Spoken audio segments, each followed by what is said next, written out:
नमस्कार सर्वांना, स्वागत आहे तुमचं कावेरीज किचन कथा या यूट्यूब चॅनलमध्ये। आज आपण बनवणार आहोत झटपट होणारी वरणबट्टी। चला तर मग रेसिपीला सुरुवात करूया। इथे मी 4 वाटी गव्हाचं पीठ घेतलेलं आहे। त्यासाठी 1 वाटी जाड रवा घेतलेला आहे। इथे जाड रवाच वापरायचा आहे। 1 चमचा मी इथे बडीशोप घेतलेली आहे। 1 चमचा ओवा घ्यायचा आहे, तो हातावर छान असा चोळून घालायचा आहे। यामुळे बट्टीची चव अधिकच वाटते। 1 चमचा जिरं घालायचं आहे आणि 1 ते 1.5 चमचा इथे धने मी कुटून घेतलेले आहे। इथे 2 चमचे आपल्याला पांढरे तीळ घालायचे आहे। यामुळे बट्टीची चव अधिकच छान लागते, त्यामुळे हे सर्व मसाले आवर्जून घाला। आता चवीपुरतं मीठ घालून घेऊया।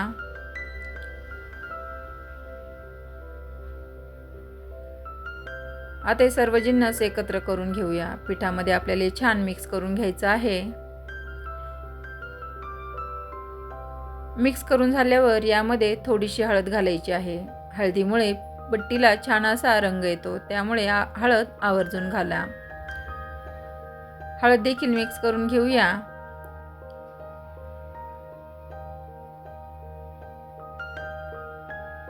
आता यामध्ये आपण 4 चमचे दही घालून घेणार आहोत। दही घालणं ऑप्शनल आहे, नाही घातलं तरी चालेल। मी इथे 4 चमचे दही घालत आहे।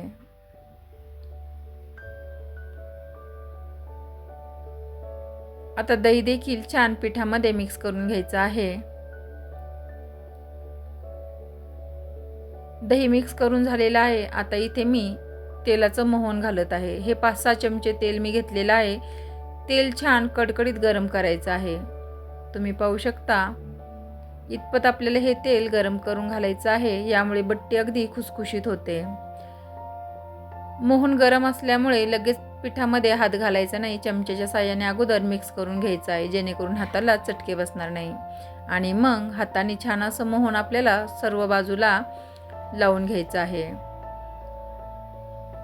तुम्ही पाहू शकता आपलं मोहन अगदी सर्व बाजूला लागलेलं आहे। पीठ देखील छान असं खुसखुशीत झालेलं आहे। आता आपण पाणी घालून याचा घट्टसर असा गोळा तयार करून घ्यायचा आहे।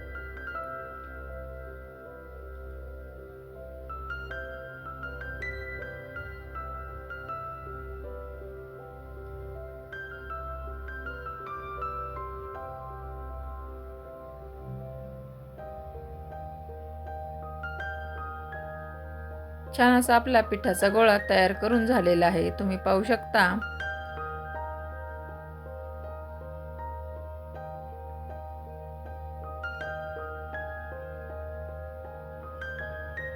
आपलं बट्टीचं पीठ रेडी आहे। आता आपण लगेच बट्टीचे गोळे तयार करायला घेऊया।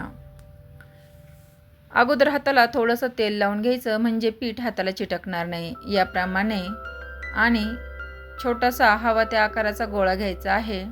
मी मध्यम आकाराचा गोळा घेतलेला आहे आणि तेल लावून आपल्याला याचा गोल असा गोळा तयार करून घ्यायचा आहे।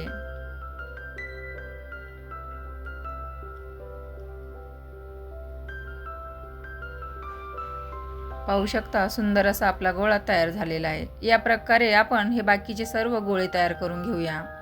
आपले सर्व बट्टीचे गोळे तयार करून झालेले आहे। आता आपण पुढची तयारी करूया।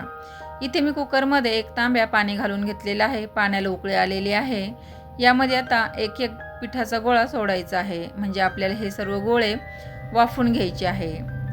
हे आपल्याला पाण्यामध्ये 15 ते 20 मिनिटे वाफवून घ्यायचं आहे। त्यावर वरती झाकण ठेवायचं आहे। इथे मी कुकरला अजिबात शिट्टी वगैरे लावलेली नाहीये, फक्त वरती झाकण ठेवून हे आपण 15 ते 20 मिनिटे वाफवून घेतलेले आहे। तुम्ही पाहू शकता आपले बट्टीचे गोळे छान असे वाफवले गेलेले आहे। आपण हे सर्व गोळे आता काढून घेऊया आणि थंड करायला ठेवूया। आपले सर्व गोळे काढून झालेले आहे। आता हे थंड होत आहे, तोपर्यंत आपण फोडणीचं वरण तयार करूया। इथे मी 4-5 चमचे तेल घालून घेतलेलं आहे। तेल गरम झालेलं आहे। 1 ते 1.5 चमचा मोहरी घालायची आहे। 1 चमचा जिरं घालायचं आहे। जिरं छान फुललं की यामध्ये बारीक चिरलेला कांदा घालायचा आहे। कांदा छान लालसर होईपर्यंत परतून घ्यायचा आहे. 10-12 कढीपत्त्याची पाने घालून घ्यायची आहे. यामुळे फोडणीचं वरण अगदी सुंदर लागते. आलं लसणाची पेस्ट देखील लगेच घालून घ्यायची आहे, जेणेकरून कांदा आणि आलं लसणाची पेस्ट सोबत परतले जाईल. आता हे लालसर होईपर्यंत आपण परतून घेऊया.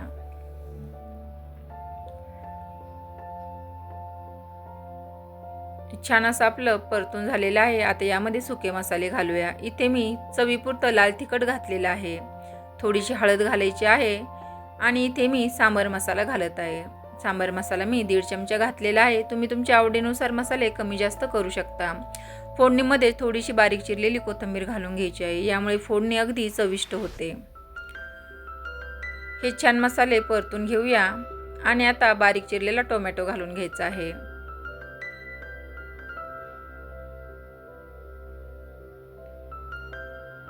टोमॅटो देखील छान परतून घेऊया. टोमॅटो लवकर शिजण्यासाठी इथे आपण फोडणीमध्येच चवीनुसार मीठ घालून घ्यायचं आहे, जेणेकरून टोमॅटो लवकर मऊ होईल.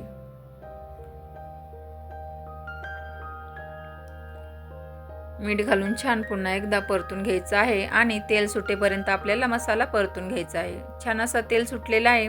इथे मी तुरीचं वरण शिजवून घेतलेलं आहे. यामध्ये मी थोडीशी हळद टाकून हे वरण शिजवलेलं आहे. हे आता या फोडणीमध्ये घालायचं आहे.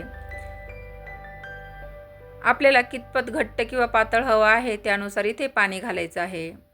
तुम्ही तुमच्या गरजेनुसार इथे पाणी घालू शकता. मिक्स करून घेऊया. वरती थोडीशी कोथिंबीर घालूया. तयार आहे आपलं वरणबट्टीसोबत खाण्यासाठी वरण तयार. वरती थोडासा 1 चमचा सांबार मसाला घालायचा आहे, यामुळे अजूनच वरणाची टेस्ट छान येते आणि सुगंध देखील सुंदर येतो. आता वरणाला उकळी येते तोपर्यंत आपण बट्टी तळायला घेऊया.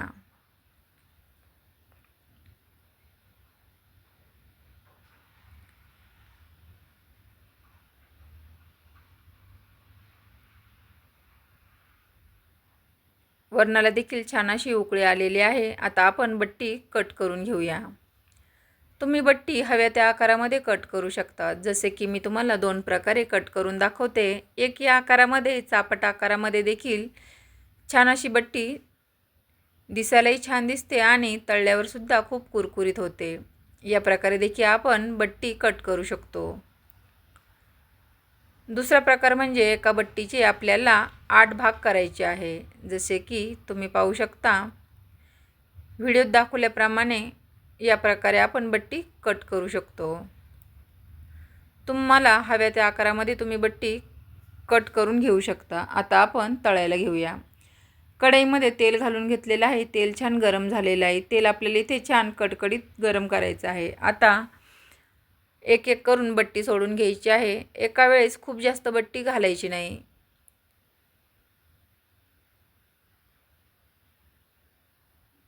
आपल्याला बट्टी मोठ्या आचेवरच तळायची आहे.